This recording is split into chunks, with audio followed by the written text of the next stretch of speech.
નામ ચિંતન જોશી, ધોરણ 9, વિષય વિજ્ઞાન, લેક્ચર નંબર 2 માં આપનું સ્વાગત છે.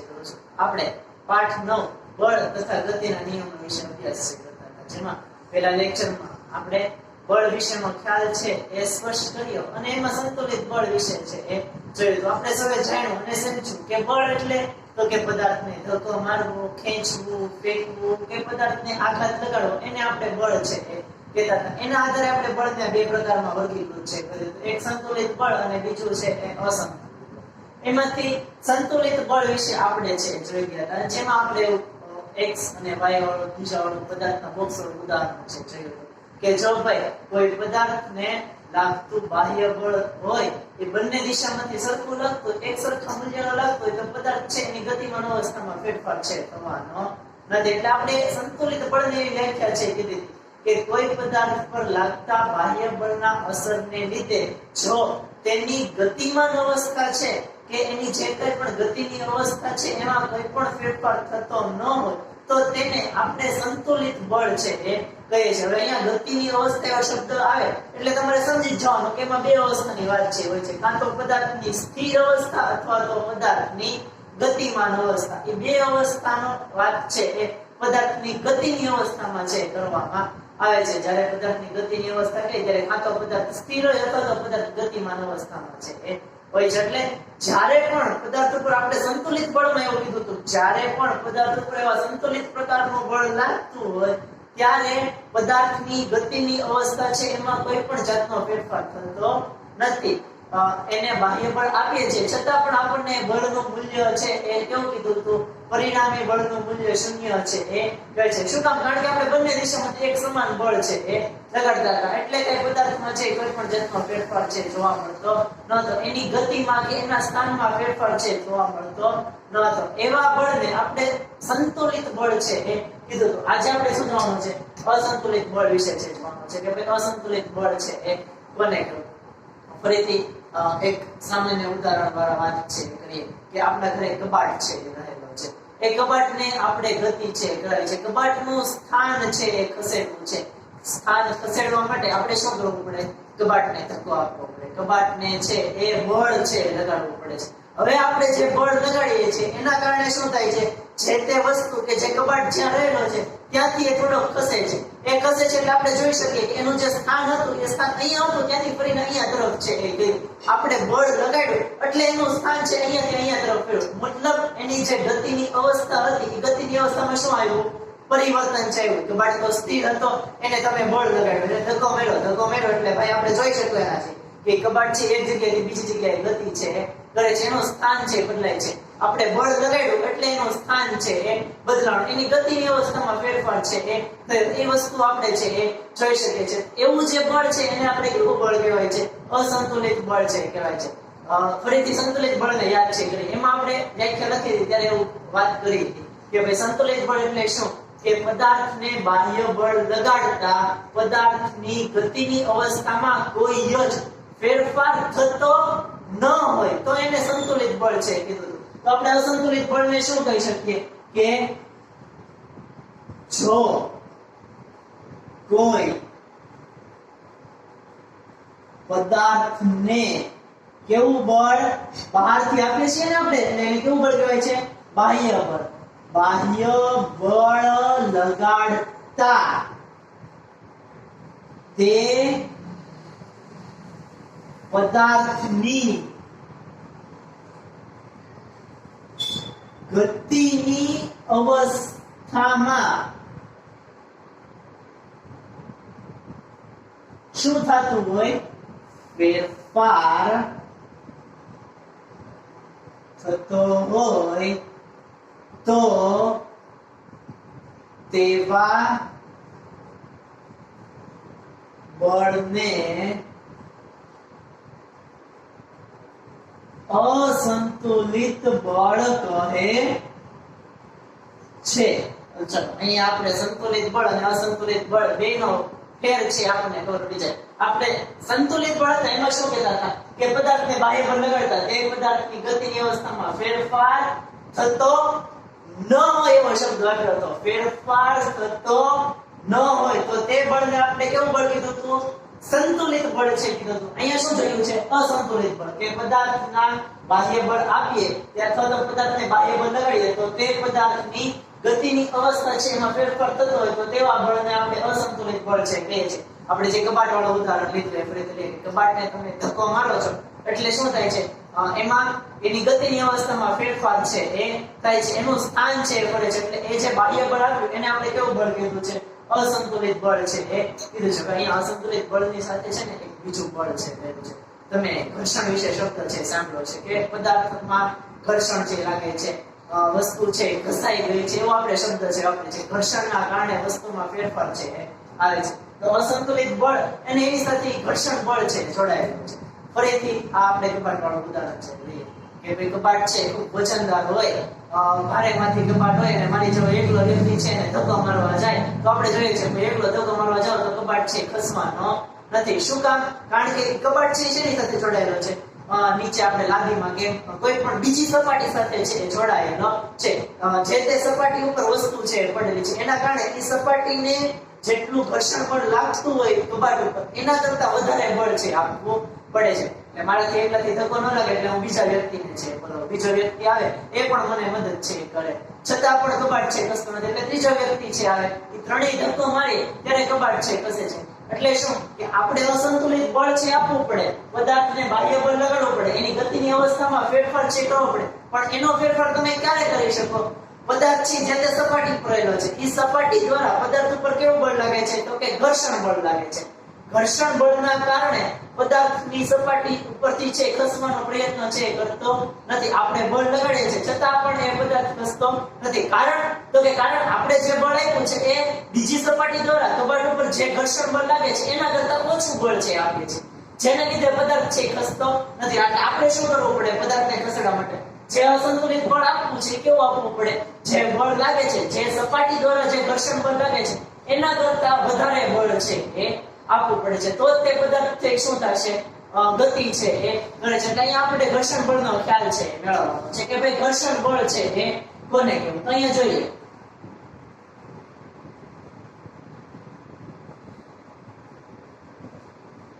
હમણાં વાત કરીએ કે ભાઈ 2 કે 3 જણ આવે છે તો આપણે કબાટને છે સરળતાથી છે એ ખસેડી શકીએ છીએ. હવે આપણે ખાલી ઘર્ષણ બળ વિશે છે જોઈએ, અત્યારે અસંતુલિત બળને મગજમાં આપણે ફક્ત ઘર્ષણ બળ વિશે વાતચીત કરીએ. ફરીથી એક ઉદાહરણ દઉં. બોલ છે, હાથમાં દડો છે આપણે લઈએ છીએ, નીચે સપાટી ઉપર એની ગતિ છે કરાવીએ છીએ, સપાટી ઉપર જમીનમાં કે લાદીમાં કે એમાં ગતિ છે કરાવીએ છીએ.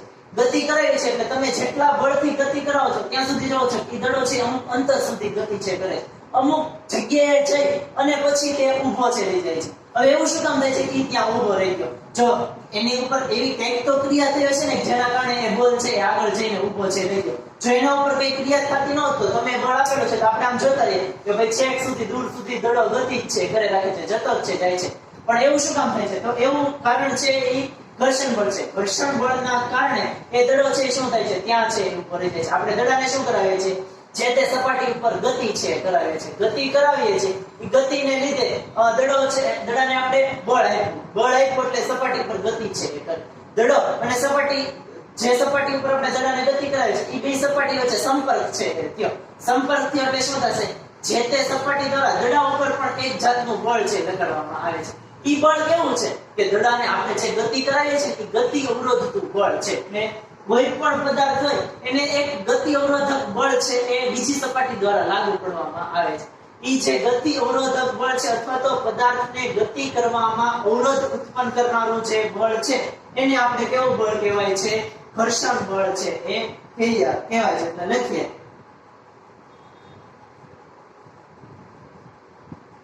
કોઈ પણ પદાર્થની ગતિને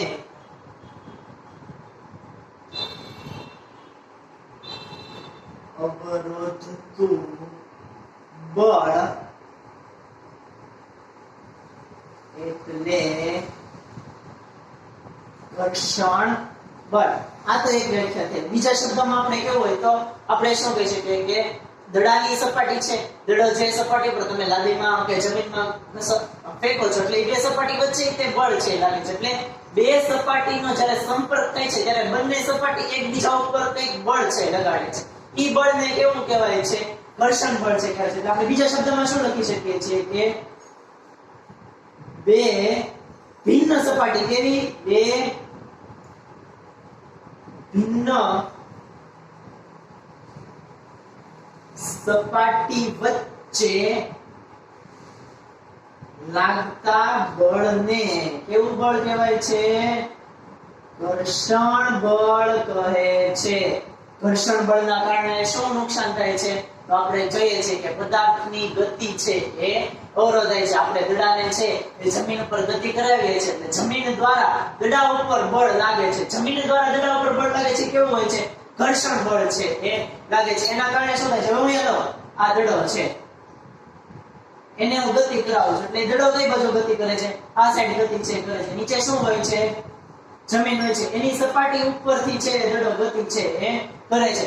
સપાટી ઉપરથી ગતિ કરે છે એટલે સપાટી દ્વારા આ દડા ઉપર છે શું થવાનું છે? આ બોલ ઉપર શું થવાનું છે? બળ છે લાગવાનું છે. આપણે બળ આપ્યું, અહીંયાથી બળ આપે એટલે દડો છે એ આ સાઈડ ગતિ કરવાનો છે. સપાટી છે એ એના ઉપર કઈક બળ છે લગાડે છે. એવું બળ લગાડે છે જેથી આ દડાની ગતિ છે એ શું થવાની? અવરોધ થવાની. ગતિ અવરોધાય છે એટલે જમીન દ્વારા આ બોલની જે સપાટી છે એના ઉપર જે બળ લાગે છે એને આપણે કેવું બળ કહેવું પડે છે? ઘર્ષણ બળ છે એ કેવું પડે છે. અહીંયા આપણે બીજું ખ્યાલ છે સ્પષ્ટ કરી શકીએ કે ભાઈ બે સપાટી વચ્ચે જે બળ લાગે છે એ બળ છે એને આપણે કેવું બળ કહેવું પડે છે? ઘર્ષણ બળ છે કેવું પડે છે. દડાની સપાટી અને જમીનની સપાટી બે વચ્ચે બળ છે લાગ્યું, ક્રિયા થઈ. બળના કારણે શું થયું? દડાની ગતિ અવરોધાણી. ઈ ગતિ અવરોધાણી એટલે દડો છે એ શું થાય છે? અમુક અંતર કાપીને ઊભો રહી જાય છે. ઊભો રહી જાય છે એટલે એને આપણે કેવું બળ કહીએ છીએ કે ભાઈ જમીન દ્વારા જમીનની સપાટી દ્વારા દડા ઉપર કંઈક બળ છે લાગ્યું જેના કારણે દડો ગતિ કરતો છે એ અટકી ગયો. ઈ બળને આપણે કેવું બળ કહેવું પડે છે? ઘર્ષણ બળ છે એ કેવું પડે છે. આપણે લગાડેલા બળની દિશા અને ઘર્ષણ બળની દિશા એ બંને કેવી થાય છે? અલગ અલગ થાય છે. અહીંયા એક ખ્યાલ છે સ્પષ્ટ થાય છે. આપણે છે એ દડાને ગતિ કરાવી ત્યારે આપણે દડાને ગતિ કરાવી ત્યારે કઈ દિશામાં ગતિ કરાવીએ છીએ? આ દિશામાં ગતિ કરાવીએ છીએ. અને જે સપાટી છે એ સપાટી દ્વારા દડા ઉપર ઘર્ષણ બળ લાગે છે એ કઈ દિશામાં લાગે છે? વિરુદ્ધ દિશામાં લાગે છે. સ્વાભાવિક જ છે કે વિરુદ્ધ દિશામાં લાગતો છે. અવરોધ પેદા છે એ કરશે તો જ દડો ઉભો રહેશે. જો ઘર્ષણ બળ આ દિશામાં લાગતો તો કઈ દડો ઉભો રહેવાનો હતો? સ્વાભાવિક છે, રોજ ઉભો રહે ને. જે દિશામાં આપણે બળ આપ્યું છે એ જ દિશામાં ઘર્ષણ બળ લાગતું તો દડો તો અનંત સુધી છે ગતિ પેલા લાગે. તમે એક વખત દડો ફેંકી દો પછી જોયા જ રાખો દડો ક્યાં સુધી ગયો છે. એટલે સપાટી દ્વારા વસ્તુ કે પદાર્થ ગતિ કરતા હોય ત્યારે એને અવરોધ પેદા કરતું એક બળ છે લાગે છે. એ અવરોધ પેદા કરતું બળ છે એને કેવું બળ કહેવું પડે છે? તમારે ઘર્ષણ બળ છે કહેવાય છે. ઘર્ષણ બળના લીધે પદાર્થ કે સપાટી છે પદાર્થને અવરોધક બળ છે લાગુ પડે છે એને તમે ઘર્ષણ બળ છે એ કહો છો.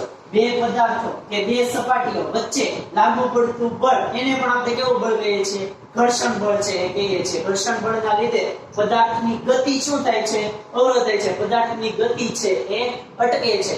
આપણે શું કરવું પડે છે? હવે કદાચ અહીંયા તો આપણે ગતિમાન અવસ્થામાં પદાર્થ છે લીધો તો હવે એને સ્થિર પદાર્થ વિશે વાત છે કરીએ. આપણે કબાટ વાળું ઉદાહરણ લીધું હતું. કબાટ તો સ્થિર છે છતાં એ શેની ઉપર રહેલો છે? સપાટી ઉપર તો રહેલો છે, જમીન સાથે જોડાયેલો છે. જમીન સાથે જોડાયેલો છે, સ્થિર છે એટલે શું થશે કે જમીનની સપાટી અને જે કબાટની સપાટી હશે એ બે વચ્ચે શું લાગતું હશે?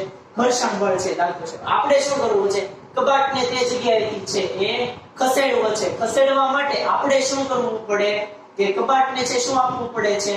બળ છે આપવું પડે. તમારે બહારથી બાહ્ય બળ આપો તો કબાટ છે ખસે છે. પણ ઈ બાહ્ય બળ છે તમારે એનું મૂલ્ય કેટલું રાખવું પડે? તો કે એ જે પહેલી સપાટી હોય છે એનું ઘર્ષણ બળ છે એના મૂલ્ય કરતા વધારે મૂલ્યનું બળ છે આપવું પડે છે. જેટલું ઘર્ષણ બળ લાગતું હોય એના કરતા વધારે બળ આપો તો જ કબાટ છે એ જગ્યાએથી છે એ ખસશે, નહીતર ખસશે નહીં. હવે એ કબાટ વાળું ઉદાહરણ લઈએ. કબાટ છે ત્યાં રહેલો છે. કબાટ અને જમીન એ બેની સપાટી જોઈન્ટ થઈ ગઈ છે. હું એકલો આવું છું છતાં કબાટ છે ખસતો નથી. ધક્કો મારું છું, બળ લગાડું છું, કબાટ ખસતો નથી. શું કામ? કારણ કે એકલો વ્યક્તિ છે એ બળ કરે છે પણ એના બળનું મૂલ્ય એટલું નથી જેટલું જમીન દ્વારા કબાટ ઉપર છે એ લાગે છે. જે જમીનની સપાટી દ્વારા કબાટ ઉપર લાગતું બળ છે એ માણસ કબાટ ઉપર જેટલું બળ લગાડે છે એના કરતા વધારે છે. પરિણામે શું થાય છે, કબાટ જ્યાં છે ત્યાં ત્યાં રહે છે, ત્યાંથી દૂર છે ખસતો નથી. એટલે આપણે શું કરવું પડે, આપણે એટલું બળ આપવું પડે કે જેના લીધે પદાર્થ છે ગતિમાં છે. એટલે અસંતુલિત બળમાં શું મહત્વનું છે કે આપણે બળ તો દેવાનું છે, બાહ્ય બળ તો લગાડવાનું છે, અને જેના લીધે પદાર્થની ગતિની અવસ્થામાં ફેરફાર કરવાનો છે.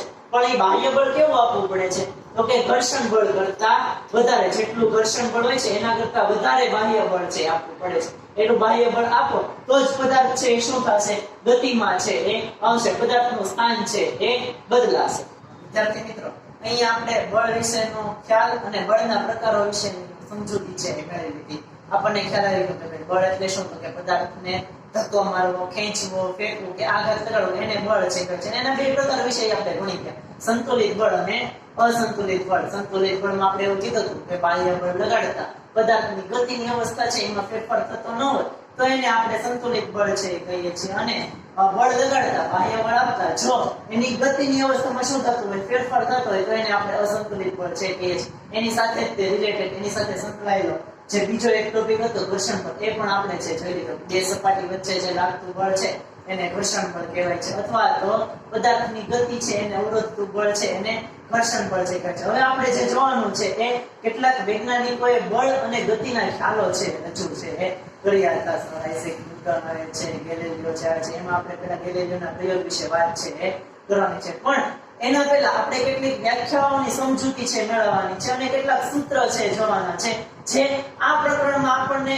દાખલા ગણવામાં કે આગળ જતા ઉપયોગમાં આવે એમ છે. તો આપણે વ્યાખ્યાઓ, એના સૂત્ર અને એની સમજૂતી છે એ જોઈએ. વિદ્યાર્થી મિત્રો, હવે આપણે જે ગતિના નિયમો છે એ જોવાના છે, જેમાં ન્યૂટને આપણને ગતિના નિયમો છે આપેલા છે. પણ એની પહેલા ગતિનો જે પ્રાથમિક ખ્યાલ છે ને પ્રારંભિક સમજ છે એ આપણે છે મેળવવી પડે. હવે ગતિ કરતો હોય, પદાર્થ ગતિ કરતો એટલે સ્વાભાવિક છે કે એ કોઈ અંતર કાપતો હશે, એનું સ્થાનાંતર છે થતું હશે, એટલે કે એના સ્થાનમાં ફેરફાર છે થતો હશે.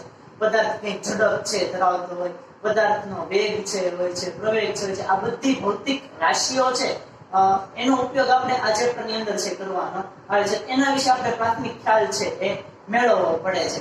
પદાર્થ ગતિ કરતો એટલે શું થવાનું, પદાર્થ છે એ કંઈક અંતર છે કાપતો છે. આપણે એવું કહીએ છીએ પદાર્થને આપણે ગતિ કરાવીએ એટલે પદાર્થનું સ્થાન છે બદલે છે, પદાર્થ અંતર છે એ કાપે છે. આપણે અંતર વિશે, સ્થાનાંતર વિશે, ઝડપ વિશે અને વેગ વિશે છે એ જોવાનો છે. શરૂઆત કરીએ અંતરથી. પહેલા આપણે જોશું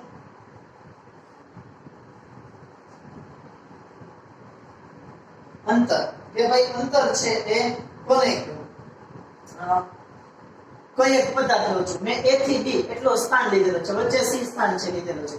કોઈ પદાર્થ A થી ગતિ શરૂ કરે છે અને B સુધી છે ગતિ કરે છે. જો કોઈ પદાર્થ છે એ A થી ગતિ કરે છે, B સુધી જાય છે. ક્યાંથી શરૂ કર્યું, A થી શરૂ કર્યું, B સુધી ગયો, પછી B થી પાછો ફેર્યો અને C સુધી છે એ આવ્યો. આ પદાર્થે આટલી ગતિ છે કરી. પેલા પદાર્થ અહીંથી શરૂ કર્યું, એને અહીંથી ભાઈ ફરતો ફરતો ગયો, હાલતો હાલતો ગયો, સાયકલ લઈને ગયો, સ્કૂટર લઈને ગયો, અને જે રીતના ઈચ્છા થઈ રીતના ગયો. પદાર્થ A થી શરૂ કર્યું, B સુધી ગયો, B થી પાછો ફરી અને ક્યાં પહોંચ્યો, C આવીને છે એ ઉભો રહ્યો. એટલે એને આપણે અંતર જોવું છે. તો આપણે કહી શકો, હું એમ કહું કે A થી B વચ્ચેનું અંતર મેં કેટલું લીધેલું છે, 100 મીટર છે લીધેલું છે. A થી C વચ્ચે 30 મીટરનું અંતર છે અને B થી C વચ્ચે 70 મીટરનું અંતર છે એ રહેલું છે. હવે પદાર્થ છે A થી B સુધી ગતિ કરતો હતો, તો A થી B સુધી ગતિ કરી હોય એટલે એને કેટલું અંતર કાપ્યું કહેવાય, આપણે લીધું હતું. કેટલું અંતર કાપ્યું કહેવાય, 100 કિલોમીટર અંતર છે કાપ્યું. સામાન્ય અંતર લે, તમે અહીંથી ભાવનગર છે જાઓ છો,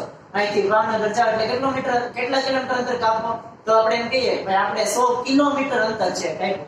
અહીંયા પદાર્થ A થી B સુધી ગયો એટલે એને કેટલું અંતર કાપ્યું, 100 મીટર અંતર કાપ્યું.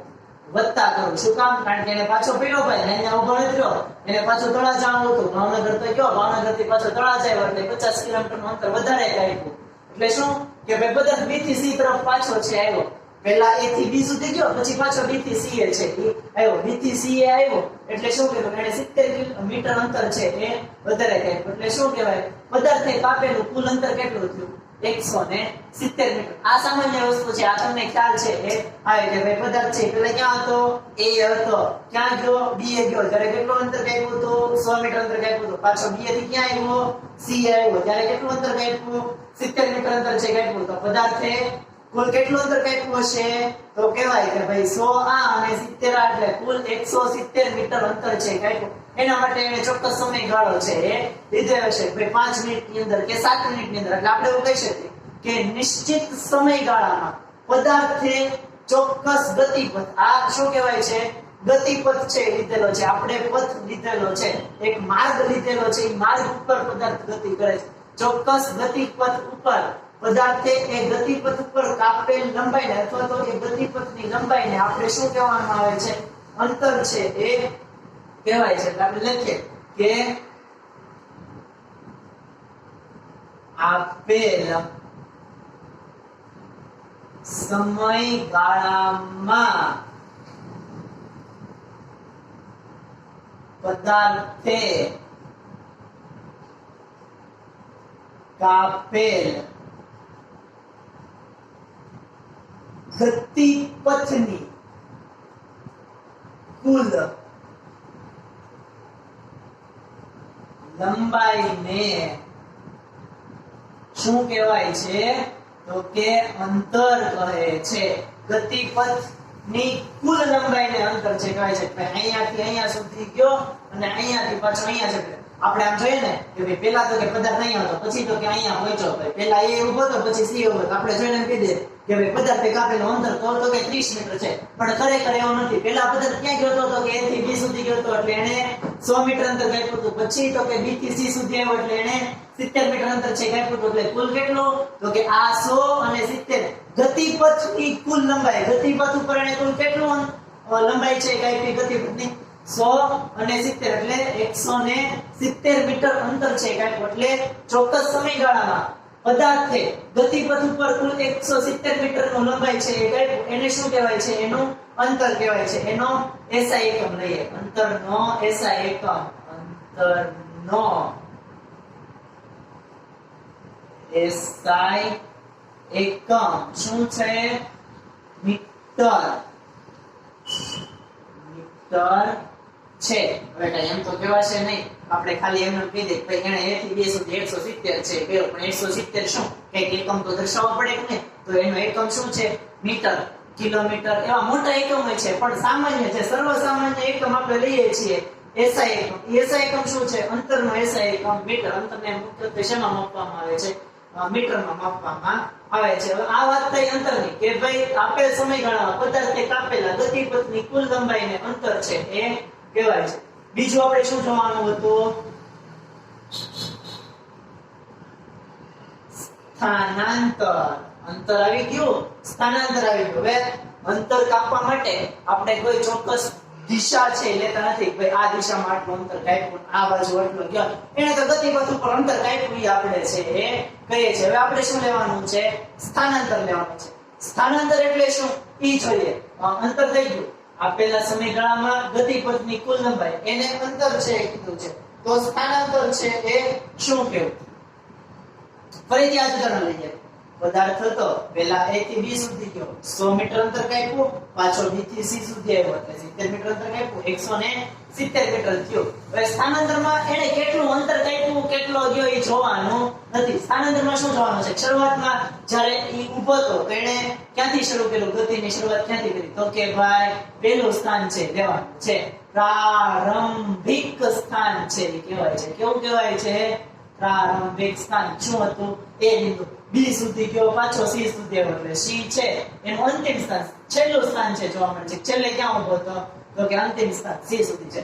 ફરીથી ભાવનગર પર ઉદાહરણ, હું અહીંથી ભાવનગર ગયો હતો ક્યાં મહુવામાં, ત્યાંથી ક્યાં ગયો ભાવનગર સુધી એટલે કેટલું અંતર કાપ્યું 100 કિલોમીટર. પાછો ત્યાંથી ક્યાં આવ્યો તળાજા છે એટલે પાછો 50 કિલોમીટર અંતર છે એ કાપ્યું. મેં ગતિ કરી, મેં ટોટલ અંતર કાપ્યું 150 કિલોમીટર. પણ સ્થાનાંતર શબ્દ આપે ત્યારે સ્થાનાંતરમાં એમાં ફેર છે થઈ જાય છે. ભલે મેં ગતિ કરી છે 150 કિલોમીટર અંતર, પણ ઈ સ્થાનાંતર છે એમાં ફેરફાર આવે છે. સ્થાનાંતરમાં શું લેવામાં આવે છે પ્રારંભિક સ્થાન અને અંતિમ સ્થાન છે લેવામાં આવે છે. પ્રારંભિક સ્થાન અને અંતિમ સ્થાન વચ્ચે કેટલો અંતર છે જોવા મળે છે એને તમે સ્થાનાંતર છે એ કહો છો. તો એમ કહી શકાય કે ભાઈ મહુવાથી તળાજા વચ્ચેનું અંતર તો કે 50 કિલોમીટર છે. તો ભાઈએ છે એ કેટલું સ્થાનાંતર કર્યું તો એમ કહી શકાય કે ભાઈ શરૂઆતમાં છે મહુવા હતો, જ્યારે એનું છેલ્લું સ્થાન જોયું ત્યારે તળાજા છે હતો એટલે એને 50 કિલોમીટરનું અંતર છે એ કાપ્યું. કે અહીંયા પદાર્થ વિશે લઈએ કે પદાર્થનું પ્રારંભિક સ્થાન A બિંદુ હતું, પદાર્થનું અંતિમ સ્થાન C બિંદુ હતું. ભલે પદાર્થ A થી B અને B થી C સુધી કેટલું અંતર કાપ્યું? 170 મીટર. પણ પદાર્થમાં થતું સ્થાનાંતર કેટલું કહેવાય? અહીંયાથી લઈને અહીંયા સુધીનું. પદાર્થ છે A થી ક્યાં સુધી જાય છે? C સુધી. એટલે એમાં થતું સ્થાનાંતર છે એ તમે કેટલું કહી શકવાના હતા? 30 મીટર છે એ કહેવાય છે. એટલે આપણે સ્થાનાંતરમાં છે જોઈએ કે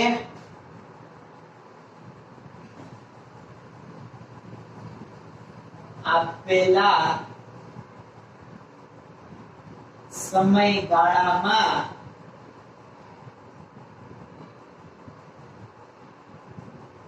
ચોક્કસ દિશામાં થતા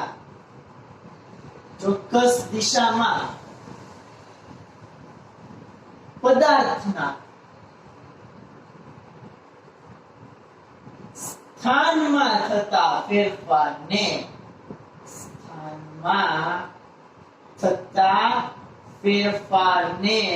શું કહેવામાં આવે છે?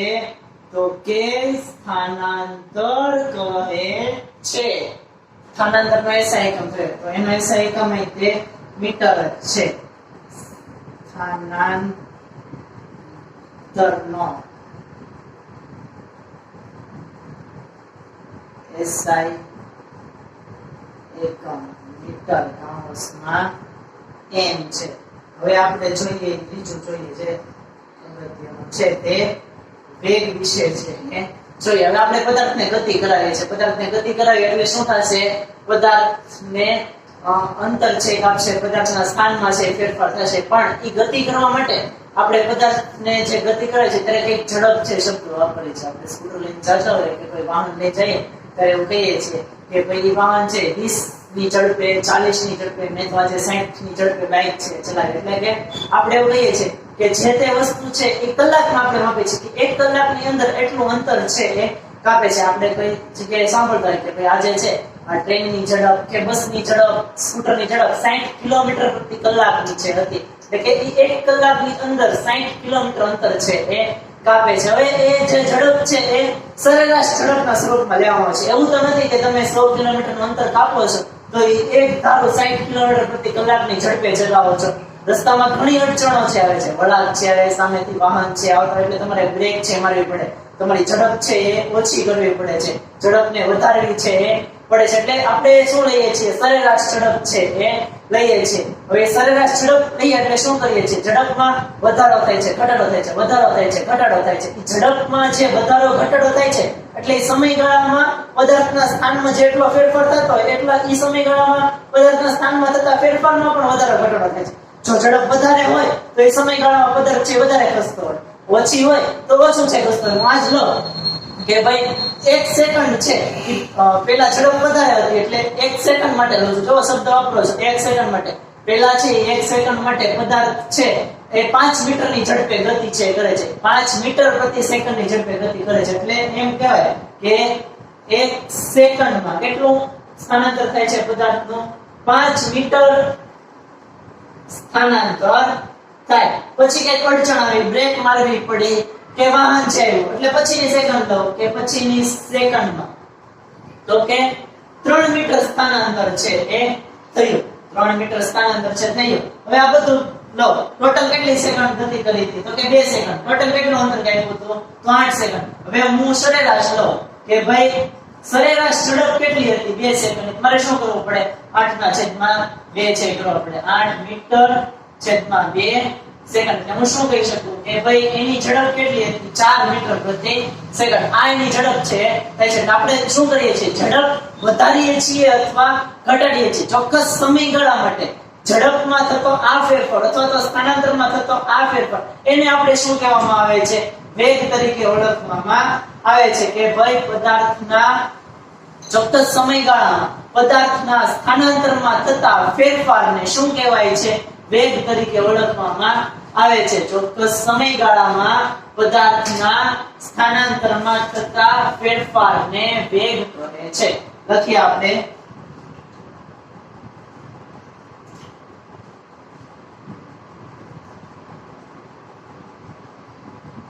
ચોક્કસ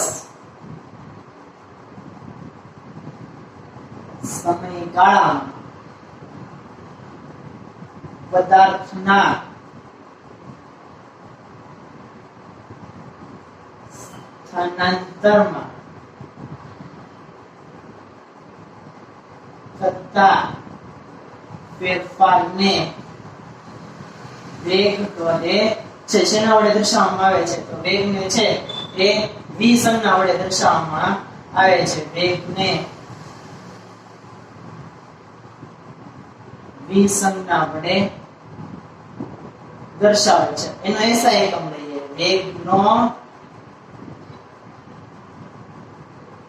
એસઆઈ એકમ મીટર પ્રતિ સેકન્ડ છે. શું કામ મીટર પ્રતિ સેકન્ડ? અંતર છેદમાં સમય આપણે છે લેવામાં આવે છે. આટલા અંતર, આટલા સ્થાનાંતર છેદમાં સમય લીધો છે. આટલા સમયમાં આટલું સ્થાનાંતર છે એ થાય છે. હવે વેગ છે એમાં ફેરફાર જે જોવા મળે છે. ઘણી વખત એમાં બે પ્રકારના વેગ છે. પ્રારંભિક વેગ કહેવાય છે, અંતિમ વેગ કહેવાય છે. જ્યારે પદાર્થ સ્થિર ઉભો હોય ત્યારે કોઈ કઈ ગતિ કરતો નથી. તમારે ઘરની બહાર સ્કૂટર પડ્યું છે ત્યારે સ્કૂટર હજી શરૂ છે નહીં, તો ત્યારે એનો પ્રારંભિક વેગ છે. પછી પદાર્થ ગતિ કરે છે. ગતિ કરે છે એટલે તમે ધીમે ધીમે ઝડપ છે વધારો છો. ઝડપ વધારો છે એટલે ચોક્કસ સમયે તમે પદાર્થનો વેગ છે માપવાનો પ્રયત્ન કરો ત્યારે જે વેગ મળે છે એને અંતિમ વેગ છે એ કહેવામાં આવે છે. આ રીતે તમે વેગનો એસઆઈ એકમ મીટર પ્રતિ સેકન્ડ છે એ લખી શકો છો. વિદ્યાર્થી મિત્રો, આજના લેક્ચરમાં આપણે આટલું છે રાખીએ છીએ. હોમવર્કમાં અંતર, સ્થાનાંતર, વેગ ત્રણની વ્યાખ્યા લખવાની, પાકી કરવાની અને એની પહેલા આપણે જે અસંતુલિત બળની વ્યાખ્યા છે લખી, ઘર્ષણ બળની વ્યાખ્યા છે લખી, એ બંને વસ્તુ પણ વિડિયો લેક્ચરમાંથી જોઈ લખવાનું છે અને પાકું છે કરવાનું છે. બધું છે એ આપણે હવે આવતા લેક્ચરમાં અભ્યાસ છે એ કરીશું.